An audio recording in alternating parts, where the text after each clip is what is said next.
nous voulons davantage que par rapport à sa signification, qui est le monument de la Renaissance africaine. Un monument qui met l'Afrique sur les rails nouveaux, que nous puissions vraiment être un centre, celui où convergent toutes ces énergies-là et tout ce qui est bien.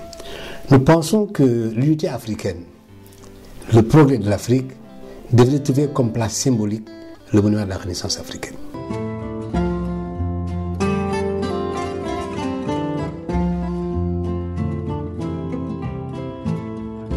Au monument de la Renaissance africaine, nous essayons de mettre en œuvre un certain nombre d'idées qui sont de promouvoir, disons, le continent, l'Afrique, qui est un immense continent, mais qui est un magnifique continent. C'est un continent chargé d'histoire. C'est un continent où l'humanité a vu le jour. C'est ici le berceau de l'humanité. C'est un continent qui a une histoire riche de la richesse de ces hommes et de ces femmes qui ont pensé et agi longuement au profit de l'ensemble de la planète Terre. Mais vous savez que c'est une pensée également cosmopolite. Officiellement inauguré le 3 avril 2010, le monument de la Renaissance africaine, dont les travaux ont débuté en 2002, est un groupe monumental de 52 mètres en bronze et en cuivre. Bâti sur 1154 m² pour une superficie totale de 19 727 m², sur l'une des deux collines qui surplombent la capitale sénégalaise. Le monument de la Renaissance africaine représente un couple et son enfant dressés vers le ciel, l'homme portant son enfant sur son biceps et tenant sa femme par la taille. Avec une durée de vie projetée à 1200 ans, on accède au monument de la Renaissance africaine par un grand escalier de 198 marches. Au rez-de-chaussée du monument de la Renaissance africaine, un diaporama décrivant l'histoire de la construction du monument d'une part et d'autre part, une fresque retraçant l'histoire de l'Afrique et de ses grandes figures. La salle d'exposition temporaire reçoit et expose les œuvres de créativité de l'Afrique et de sa diaspora. Au plus haut sommet, vous êtes dans la tête de l'homme du monument de la Renaissance africaine qui surplombe la belle côte de Dakar et vous bénéficiez d'une vue imprenable sur Dakar et la presqu'île. Avec la statue la plus haute du monde, au design sculptural à vous couper le souffle, le monument de la Renaissance africaine, avec ses vastes salles agrémentées de jolies œuvres d'art, son salon authentique africain et son salon royal avec un trône majestueux, vous invite dans son belvédère, c'est-à-dire la tête de l'homme. De là, vous pourrez admirer Dakar et sa côte, avec un océan bleu infini. C'est une vue imprenable. Le monument de la Renaissance africaine dispose également d'espaces de sérénité pour relaxer et respirer la brise marine aux senteurs féeriques de l'hospitalité et les beaux. Le monument de la Renaissance africaine et ses guides polyglottes vous feront découvrir les 1001 secrets d'une Afrique actrice à part entière d'un monde moderne et ouverte au souffle fécondant de l'humanité. L'histoire est assez bien connue, même s'il faut toujours fouiller dans cette histoire de manière à dégager tout ce qui peut constituer un ferment pour que poussent des arbres solides, des générations solides, des personnalités qui ont une bonne estime de soi, qui ont le sens de l'effort et de la dignité et qui prennent le pari de jouer le rôle d'égal à égal avec tous les peuples du monde. Or, justement, notre histoire a été pendant un moment perturbée, d'une perturbation que, hélas, nous avons seulement retenue. Oubliant que ces perturbations qui sont, disons, la paille sombre de cette histoire, de l'Afrique, de son itinéraire, dure à peu près 4 à 5 siècles, pas plus. Et que des millénaires ont été vécus, qui ont mené jusqu'à nous, qui vont mener plus loin, mais qui sont le reflet d'une impressionnante moisson au bénéfice de chacun.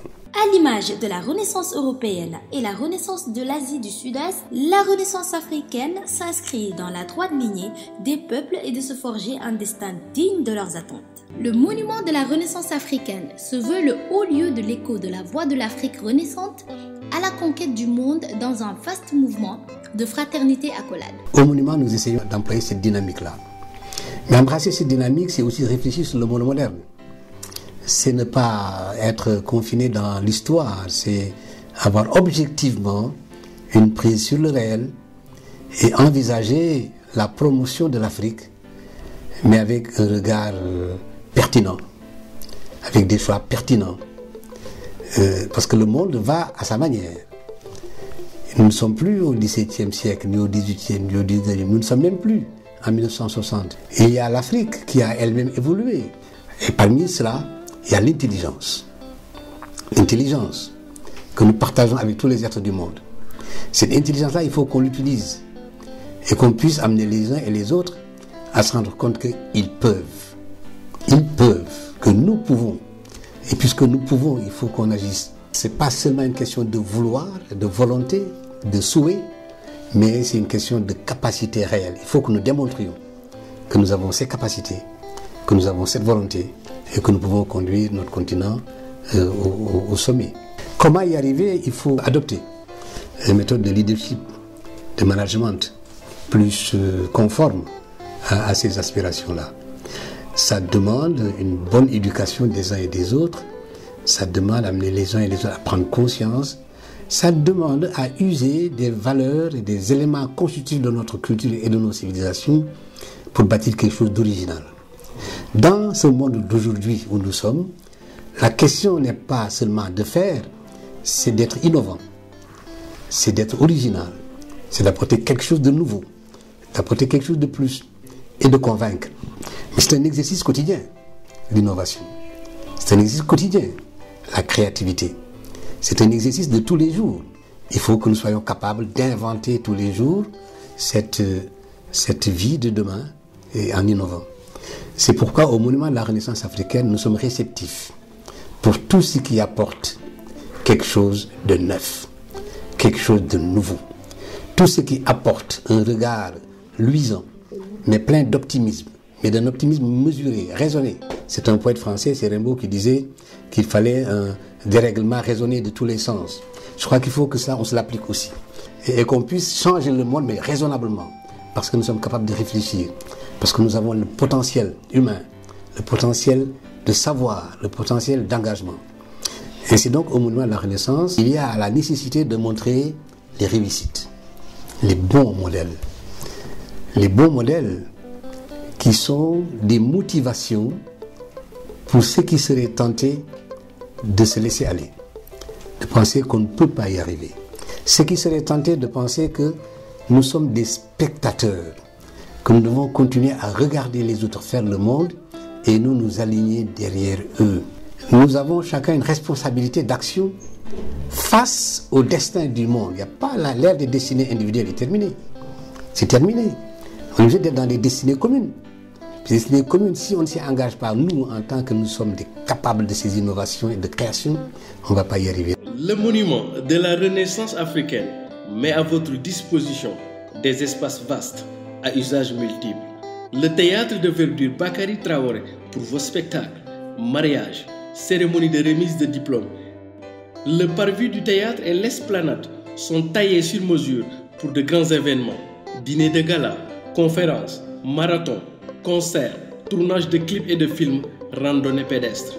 L'esplanade marine offre un cadre, quant à lui, bien à propos pour vos cocktails dînatoires et autres manifestations conviviales. La boutique pour vos cadeaux et souvenirs du monument de la Renaissance africaine. Soyez donc les bienvenus dans cet espace qui est vôtre et qui vous offre toutes les plénitudes que nourrissent la quête savoureuse du savoir, mais également les loisirs pour tous les âges. Le monument de la Renaissance africaine vous attend à bras et à cœur ouvert. Cette idée que l'Afrique doit être une, cette idée que l'Afrique des conflits doit cesser, cette idée-là qu'il y a des frontières qui sont artificielles, tout le monde en convient, que ces pays où les gens prennent les pirogues pour aller émigrer dans un Eldorado fictif n'est-ce pas? Ça doit disparaître. Nous pensons que la correction devrait trouver son lieu d'ancrage et son lieu symbolique au niveau du monument de la Renaissance africaine.